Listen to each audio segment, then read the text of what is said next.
नमस्कार साथियों, कैसे हैं आप लोग। उम्मीद है आप लोग अच्छे होंगे, मस्त होंगे, स्वस्थ होंगे और अच्छे से पढ़ाई कर रहे होंगे। तो आज हम आपको कराने वाले हैं क्लास 12 नागरिक शास्त्र का चैप्टर 1, जिसका नाम है दो ध्रुवीयता का अंत। और जो है आज हम आप इसके सारे के सारे सब्जेक्टिव क्वेश्चन कराने वाले हैं जो कि आपकी परीक्षाओं में पूछे जाते हैं। तो आइए बिना देर के वीडियो को स्टार्ट करते हैं। तो हमारा इसमें सबसे पहला प्रश्न है कि दो ध्रुवीय व्यवस्था से आप क्या समझते हैं, इसकी कोई एक परिभाषा बताइए। तो द्विध्रुवीय व्यवस्था का अर्थ है विश्व का दो गुटों में बटा होना। द्वितीय विश्व युद्ध के पश्चात विश्व पूंजीवादी तथा समाजवादी दो गुटों में बंट गया। पूंजीवादी गुट का नेता अमेरिका एवं साम्यवादी गुट का नेता सोवियत संघ था। नॉर्थ एज और ग्रीव के अनुसार द्वितीय विश्व युद्ध के पश्चात अंतरराष्ट्रीय व्यवस्था में जो प्रमुख परिवर्तन आया वह था अमेरिका और रूस का महाशक्ति के रूप में उदय होना और साथ ही यूरोप का विश्व कूटनीति के केंद्र के रूप में पतन होना। यानी कि जब द्वितीय विश्व युद्ध हुआ था, आप जानते हैं कि द्वितीय विश्व युद्ध जो है 1939 में शुरू हुआ था और 1945 में जो है ये खत्म हुआ था। यानी कि जो 1939 से लेकर 1945 तक चला था और 1945 में ही जो है शीत युद्ध शुरू हुआ, जिसे हम वर्ल्ड वॉर के यानी कि जैसे हम कोल्ड वॉर के नाम से जानते हैं। और इसी में जो है दो ध्रुवीय विश्व भी बना, जैसे हम दो ध्रुवीयता कहते हैं। और 1991 में जो है सोवियत संघ का जब विघटन हुआ 25 दिसंबर 1991 को, तब जाके द्विध्रुवीयता का अंत होता है। तो इस चैप्टर में हम यही पढ़ते हैं कि द्विध्रुवीय व्यवस्था से आप क्या समझते हैं और इसकी कोई एक परिभाषा दीजिए। तो द्विध्रुवीय व्यवस्था किसे कहते हैं कि विश्व का दो गुटों में बंट जाना, जिसमें पहली जो महाशक्ति थी वो थी अमेरिका और दूसरी थी सोवियत संघ, जिसे हम यूएसएसआर के नाम से जानते हैं। तो इन दोनों में जो अमेरिका था वो जो है पूंजीवादी देशों का समर्थन कर रहा था और जो सोवियत संघ था वो जो है साम्यवादी देशों का समर्थन करता था। इसीलिए विश्व जो है दो गुटों में बंट जाता है और इस तरह से जो है पूरा विश्व दो गुटों में बंट गया था।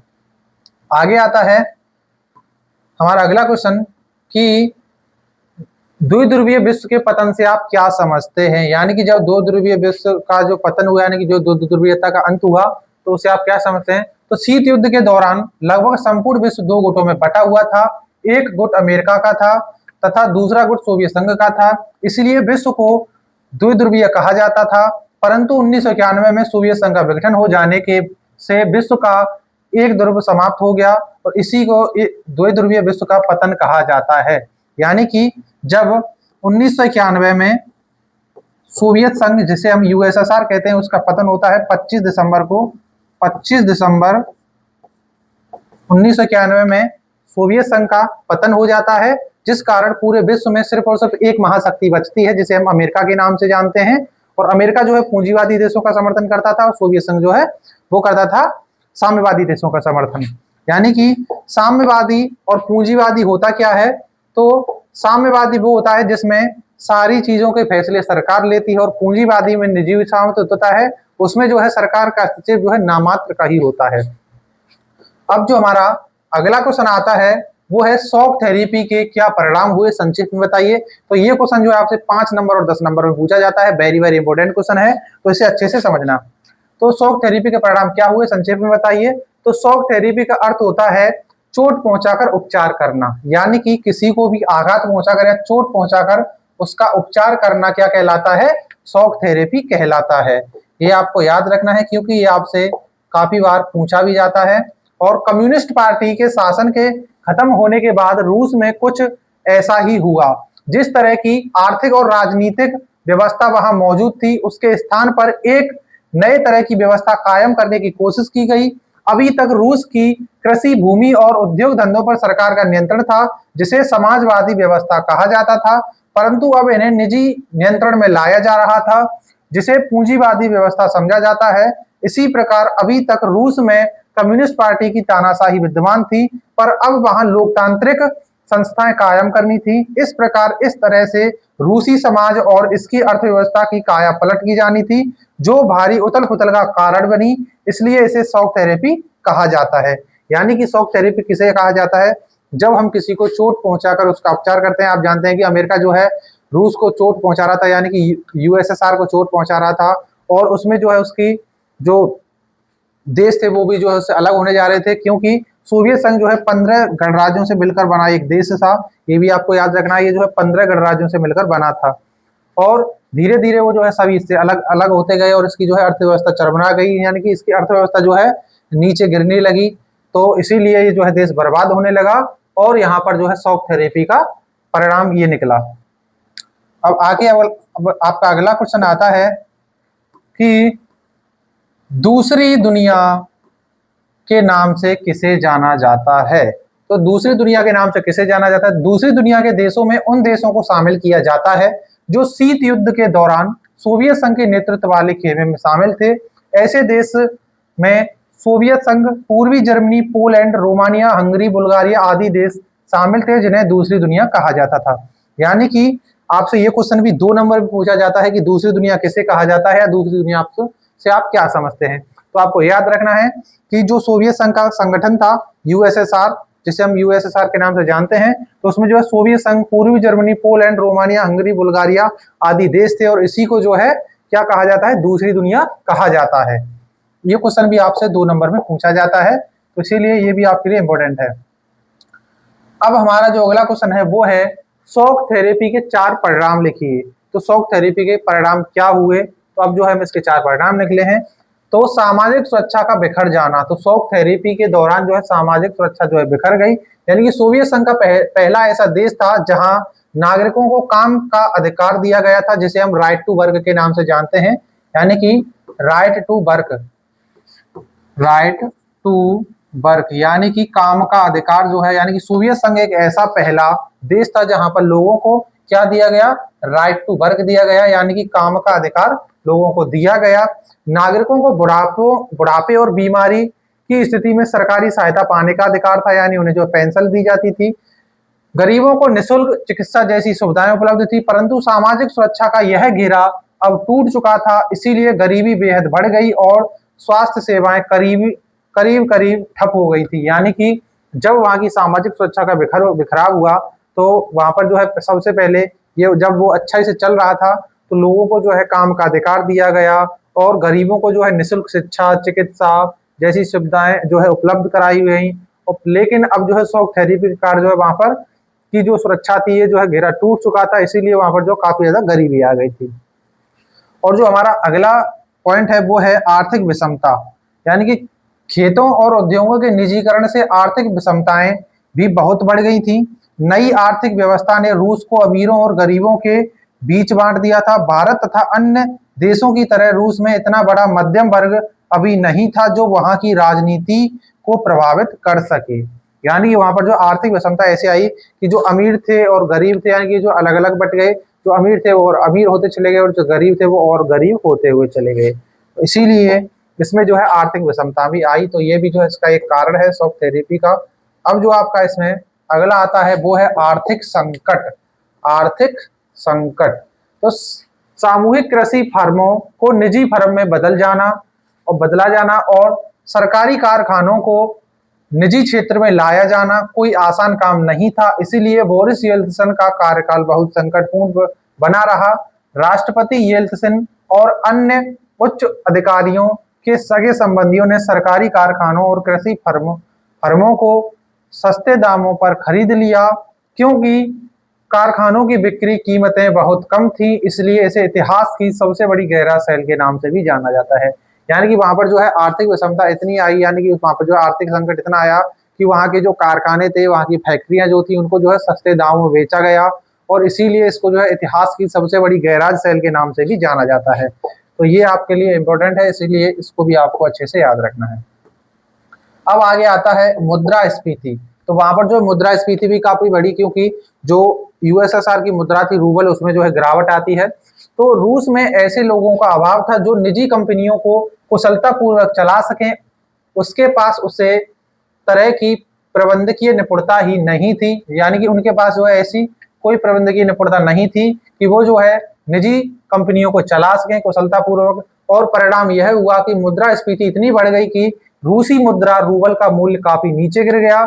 1992 से लेकर 2000 तक रूस पर 160 अरब डॉलर का विदेशी कर्जा चढ़ गया था। यानी कि 1992 से लेकर 2000 ईस्वी तक, यानी कि खाली ओनली 8 सालों में जो है रूस पर कितना कर्जा चढ़ा? 160 अरब डॉलर का। और राष्ट्रपति येल्त्सिन बार बार अपने प्रधानमंत्री बदलते रहे पर अर्थव्यवस्था नहीं सुधरी पुराना कृषि औद्योगिक ढांचा टूट चुका था। तो ये जो है और नहीं बल्कि कृषि औद्योगिक ढांचा टूट चुका था और उसके स्थान पर नई व्यवस्था स्थापित नहीं की गई थी। मजदूरों, डॉक्टरों और सरकारी कर्मचारियों को समय पर वेतन न मिलने के कारण प्रदर्शनों का दौर जारी करना पड़ा था। यानी कि जब यूएसएसआर का विघटन हुआ तो वहां पर जो है मुद्रास्फीति बढ़ी और 1992 से लेकर 2000 ईस्वी तक उसमें जो है यानी कि 160 अरब डॉलर का जो है यूएसएसआर पर कब्जा हो गया, यानी कि रूस पर जो है कब्जा हो गया, क्योंकि सबसे बड़ा उत्तराधिकारी जो है यूएसएसआर का रूस को ही माना जाता है।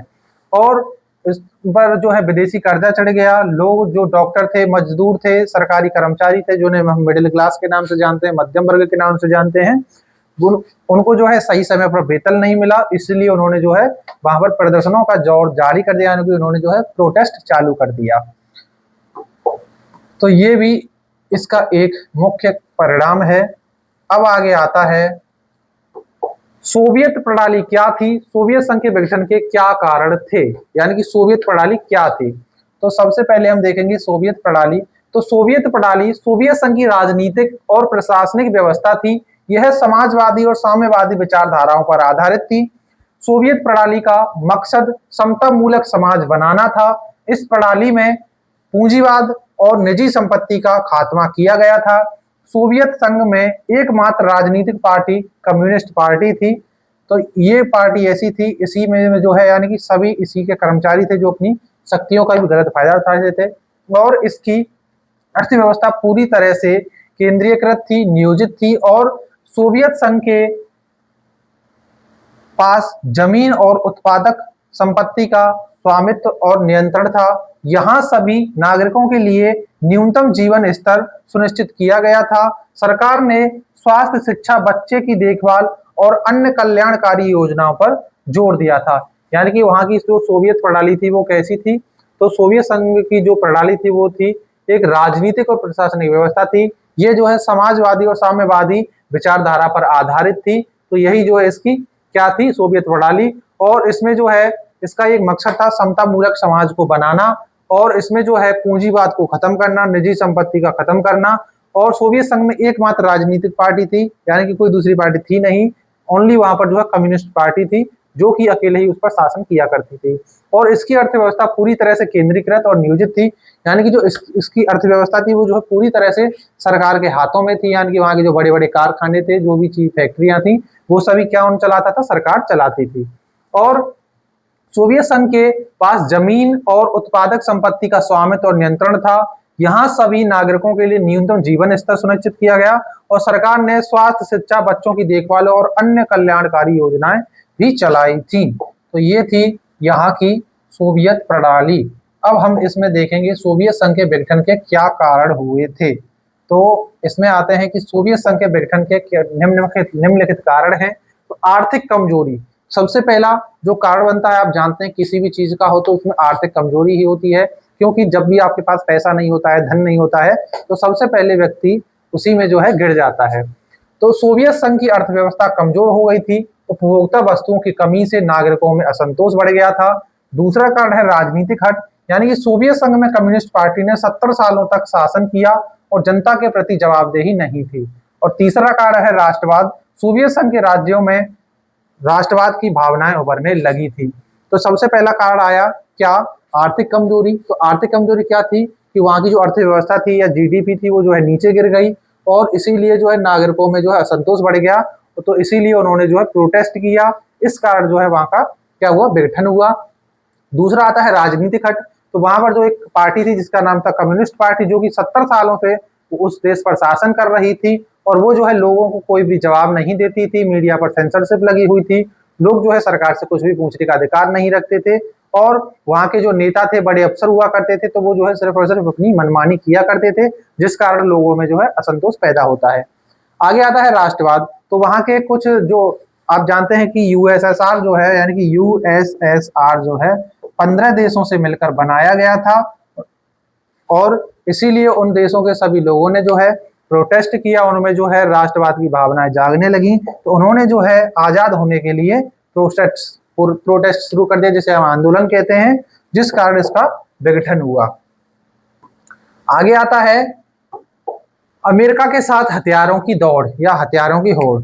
तो अमेरिका के साथ हथियारों की दौड़ में सोवियत संघ ने अपने रक्षा बजट में काफी बढ़ोतरी की। यानी कि जो सोवियत संघ था वो जो है अमेरिका के साथ हथियारों के से भी यानी कि लड़ाई कर रहा था। कैसे कि फिजिकली तो नहीं लड़ रहे थे, लेकिन वो जो है एक दूसरे की अंतर्राष्ट्रीय स्तर पर बुराई करके लड़ रहे थे। लेकिन जैसे जैसे अमेरिका अपने यहाँ हथियार डेवलप करता जा रहा था, वैसे ही सोवियत संघ भी अपने यहाँ पर हथियार डेवलप करता जा रहा था। और इसीलिए उनका जो खनिज तेल था या जो भी प्राकृतिक भंडार था वो जो है खत्म होता हुआ जा रहा था। आगे आता है अफगानिस्तान में हस्तक्षेप। तो अफगानिस्तान में सोवियत संघ के सैनिकों के हस्तक्षेप में ने सोवियत अर्थव्यवस्था को और कमजोर बना दिया था। अगला आता है गोरबाचेव की नीतियां।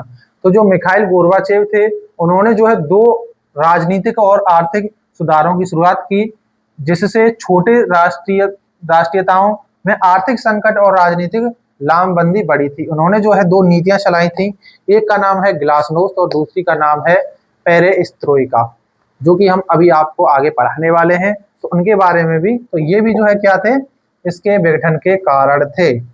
अब आते हैं सोवियत संघ के विघटन के परिणाम क्या हुए। तो अभी हमने कारण पढ़े, अब हम पढ़ेंगे परिणाम क्या हुए। तो सोवियत संघ के विघटन से विश्व में बहुत महत्वपूर्ण परिवर्तन हुए। सोवियत संघ के विघटन के बाद विश्व में केवल अमेरिका ही एकमात्र महाशक्ति रह गया था। इसी कारण इसने भारत जैसे विकासशील देशों को सभी प्रकार से प्रभावित करना शुरू कर दिया। भारत जैसे अन्य विकासशील देशों की भी यह मजबूरी थी कि वे अपने विकास के लिए अमेरिका के साथ चलें। सोवियत संघ के विघटन से अमेरिका का विकासशील देशों जैसे अफगानिस्तान, ईरान एवं इराक में अनावश्यक अस्तित्व बढ़ गया। विश्व के महत्वपूर्ण संगठनों पर अमेरिकी प्रभुत्व कायम हो गया, जिससे भारत जैसे देशों को इनसे मदद लेने के लिए परोक्ष रूप से अमेरिकी नीतियों का ही समर्थन करना पड़ा था। तो सोवियत संघ के विघटन के क्या परिणाम हुए कि इससे जो है क्या हुआ कि सोवियत संघ के विघटन के बाद जो विश्व में केवल अमेरिका ही एकमात्र महाशक्ति बचा। इसीलिए जो सारे विकासशील देश थे वो जो है अमेरिका की बात मानने लगे, क्योंकि वही जो है एकमात्र क्या था, बड़ी शक्ति था। और भारत जैसे विकासशील देशों ने जो है सभी प्रकार से उसको जो प्रभावित करना शुरू कर दिया। और भारत जैसे अन्य विकासशील देशों की भी यह मजबूरी थी कि वे जो है अपने विकास के लिए अमेरिका के साथ चलें। सोवियत संघ के विघटन से अमेरिका का विकासशील देशों से, जैसे अफगानिस्तान था, ईरान था या फिर इराक था और ऐसे सभी देश थे, तो उसमें जो उनमें क्या हुआ कि अमेरिका का जो वर्चस्व था वो जो है बढ़ गया और अमेरिकी प्रभुत्व कायम होता गया। आगे आता है आपका अगला क्वेश्चन कि सोवियत व्यवस्था में सुधार करने के लिए गोरबाचेव की भूमिका का वर्णन कीजिए। यानी कि जो वहां के राष्ट्रपति थे मिखाइल गोरबाचेव, जो कि 1985 से लेकर 1991 तक वहां के राष्ट्रपति रहे। ये भी आपको याद रखना है, ये क्वेश्चन आपसे पूछा जाता है। 1985 से लेकर 1991 तक मिखाइल गोरबाचेव जो है कहाँ के राष्ट्रपति रहे, सोवियत संघ के, जैसे हम यूएसएसआर के नाम से जानते हैं, उसके राष्ट्रपति रहे। तो मिखाइल गोरबाचेव भाषण, साहित्य और कलाओं पर लगे हुए प्रतिबंधों के खिलाफ थे। इसलिए इन्होंने सोवियत संघ में सुधार करने के लिए दो नीतियों को अपनाया, ग्लासनोस्त व पेरेस्ट्रोइका। तो इसमें जो सबसे पहली आपकी नीति आती है वो आती है ग्लासनोस्त, जिसका मतलब होता है खुलापन। यानी कि ग्लासनोस्त का अर्थ है खुलापन, अर्थात नागरिकों को यह अधिकार दिया गया कि सार्वजनिक विषयों के बारे में उन्हें पूरी और ठीक ठीक सूचना मिले। पुस्तकों और समाचार पत्रों को 70 वर्षों से चले आ रहे सेंसर से मुक्ति मिल गई। कम्युनिस्ट पार्टी के काम को भी ज्यादा खुलेपन से चलाई जाने की बात कही गई। बाद में पार्टी को यह घोषणा करनी पड़ी कि राज कार्य पर वह अपना अधिकार छोड़ने को तैयार है। इससे सोवियत संघ में बहुदलीय व्यवस्था का मार्ग भी खुल गया था। यानी कि जो ये नीति थी ग्लासनोस्ट, जिसका मतलब होता है खुलापन, तो उन्होंने जो है सभी चीजों को खोल दिया, जैसे कि कला के क्षेत्र में, सार्वजनिक क्षेत्र में। और उन्होंने जो है सभी से कहा कि जो मीडिया थी वो जो लोगों को सही सही बात बताए। जो 70 वर्षों से चली आ रही जो सेंसरशिप लगी हुई थी उस पर, मीडिया पर, वो भी खोल दी गई। कम्युनिस्ट पार्टी के जो काम को भी ज्यादा खुलेपन से चलाई जाने की भी बात कही गई थी।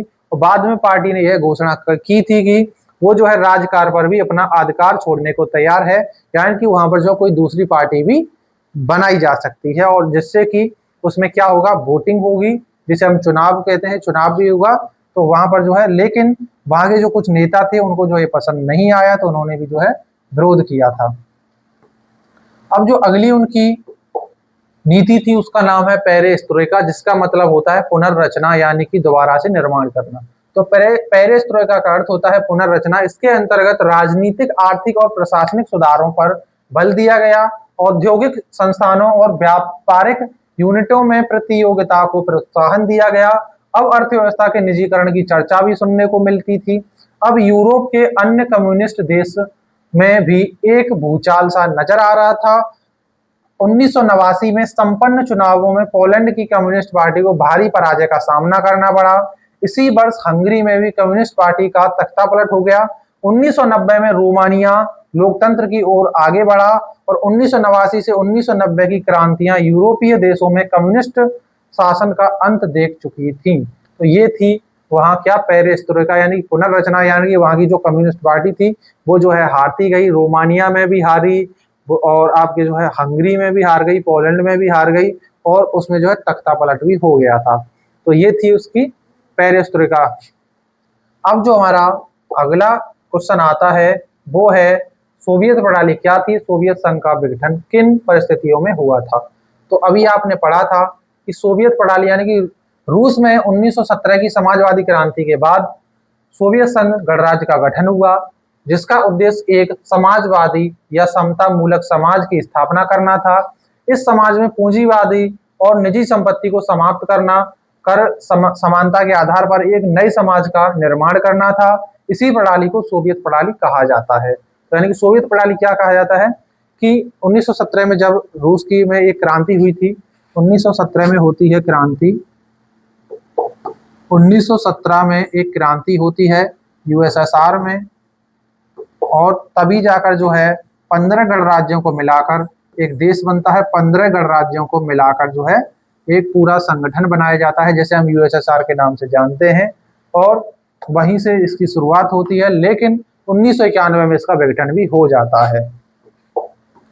तो सोवियत प्रणाली क्या थी कि समाजवादी सोवियत गणराज्य का गठन हुआ, जिसका उद्देश्य एक समतावादी यानी कि समता मूलक या समतावादी समाज की स्थापना करना, इस समाज में पूंजीवादी और निजी संपत्ति को समाप्त करना, समानता के आधार पर एक नए समाज का निर्माण करना। इसी प्रणाली को सोवियत प्रणाली कहा जाता है।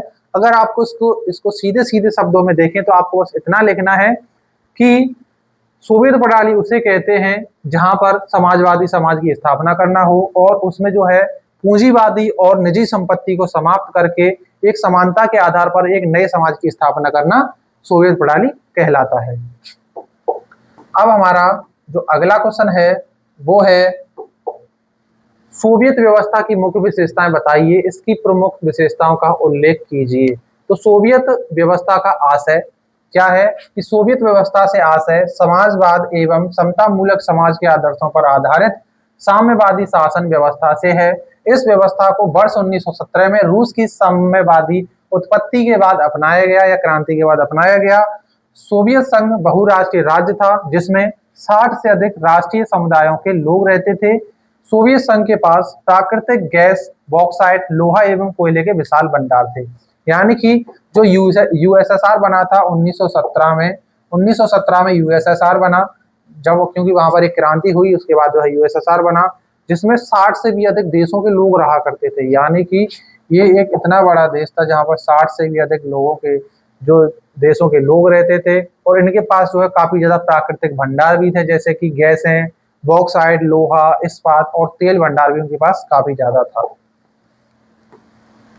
आगे उसका अगला आता है कि समाजवादी अर्थव्यवस्था। तो अमेरिका, ब्रिटेन और फ्रांस आदि देशों की अर्थव्यवस्था को पूंजीवादी कहा गया। इन देशों में उद्योग और व्यवसाय निजी हाथों में थे और उन पर सरकारी नियंत्रण न्यूनतम होता था।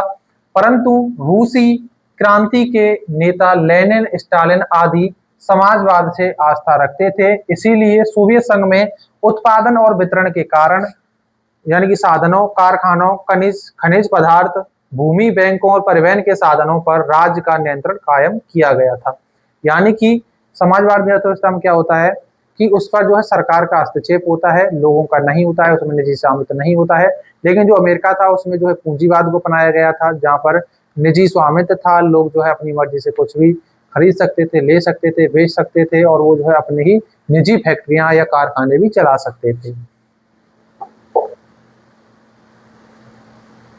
अगला आता है नियोजित अर्थव्यवस्था। तो नियोजित अर्थव्यवस्था क्या होती है कि उद्योगों का तेजी से विकास करने के लिए 1928 में रूस में पहली पंचवर्षीय योजना शुरू की गई थी। तो ये क्वेश्चन आपसे पूछा जाता है कि सबसे पहले पंचवर्षीय योजना किस देश में शुरू की गई थी, तो वो जो है यूएसएसआर में की गई थी। यूएसएसआर, आपको जो है वहां पर यूएसएसआर भी दिया होगा, रूस भी दिया हुआ होगा, तो इसमें आपको कंफ्यूज नहीं हो रहा है। अगर आपको ये दोनों दिए हुए होते हैं तो आपको देना है यूएसएसआर, जिसे हम सोवियत संघ कहते हैं, और लेकिन सोवियत संघ ना दिया हुआ हो तो फिर आप जो है इसे रूस भी कह सकते हैं।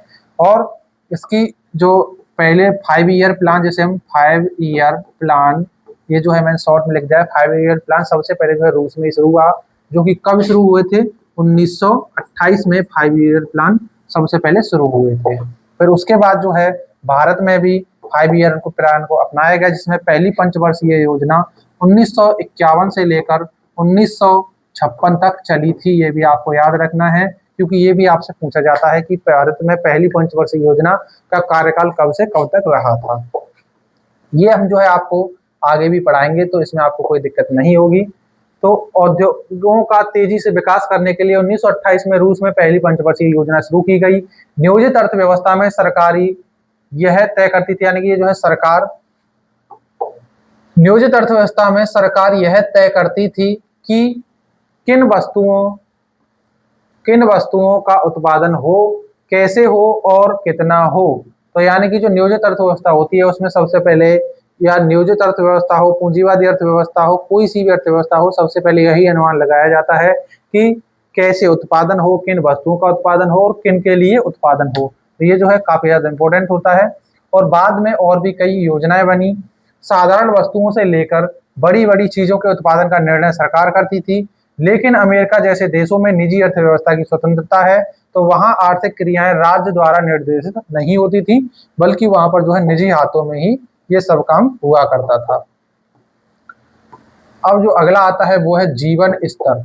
तो सोवियत संघ में 1929 के बाद का काल औद्योगिकरण और कृषि के विकास का काल था।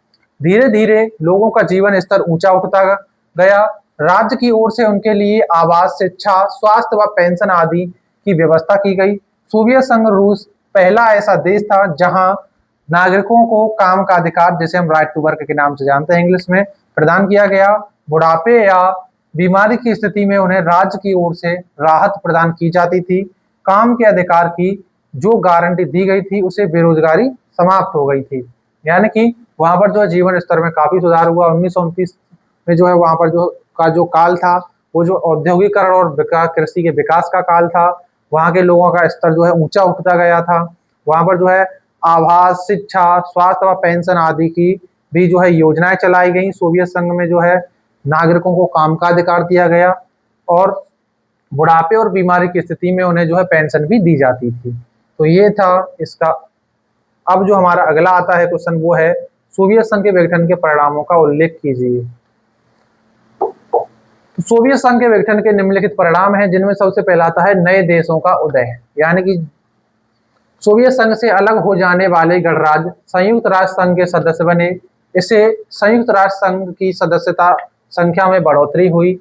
सोवियत संघ से जो नए गणराज्य अस्तित्व में आए, उनके नेताओं के मन में यह आशंका थी कि रूस कहीं दोबारा उन पर आधिपत्य कायम ना कर ले, यानी कि अपना अधिकार ना जमा ले। इसलिए उन्होंने नाटो में शामिल हो जाने में अपनी भलाई समझी। यानी कि जो देश रूस से अलग हुए थे, तो उन्होंने वो जो है नाटो में शामिल हो गए। तो नाटो जो है ये कि अमेरिका का गुट है। नाटो, जिसकी स्थापना 1949 ईस्वी में हुई थी, जो कि अमेरिका ने की थी, और इसमें जो है 28 देश शामिल थे। ये भी आपको याद रखना है, क्योंकि आपसे पूछा जाता है। अब वर्तमान में इसमें लगभग 32 देश शामिल हैं नाटो में। आगे आता है शीत युद्ध से उत्पन्न संघर्ष की समाप्ति। यानी कि शीत युद्ध लगभग 45 वर्षों तक चला। मई 1988 में अफगानिस्तान से सोवियत सेनाओं की वापसी शुरू हो गई थी। और 1989 में बर्लिन की दीवार को गिरा दिया गया। अक्टूबर 1990 में पूर्वी जर्मनी और पश्चिमी जर्मनी दोनों का एकीकरण हो गया। इसी दौरान पूर्वी यूरोप के देशों में कम्युनिस्ट सरकारों का तख्ता पलट हुआ और दिसंबर 1991 में सोवियत संघ का विघटन हो गया। तो जो शीत युद्ध था, जिसे हम कोल्ड वॉर के नाम से जानते हैं, शीत युद्ध को जो है हम कोल्ड वॉर के नाम से जानते हैं, जो कि 1945 से लेकर 1991 तक चला था। और ये लगभग यानी कि ये जो है लगभग 45 वर्षों तक चला था और 25 दिसंबर 1991 को सोवियत संघ का विघटन हो गया, तो कोल्ड वॉर भी जो है समाप्त हो गया था। ये भी आपसे पूछा जाता है कि सोवियत संघ का विघटन कब हुआ, तो 25 दिसंबर 1991 को सोवियत संघ का विघटन हुआ था। अब जो आपका अगला आता है इसी में, वो है दो ध्रुवीयता का अंत, यानी कि सोवियत संघ के विघटन के साथ ही दो ध्रुवीयता का भी अंत हो गया था। अब अमेरिका विश्व की एकमात्र महाशक्ति के रूप में बचा था। उसकी सर्वोच्चता को चुनौती देने वाली अब कोई महाशक्ति नहीं बची थी।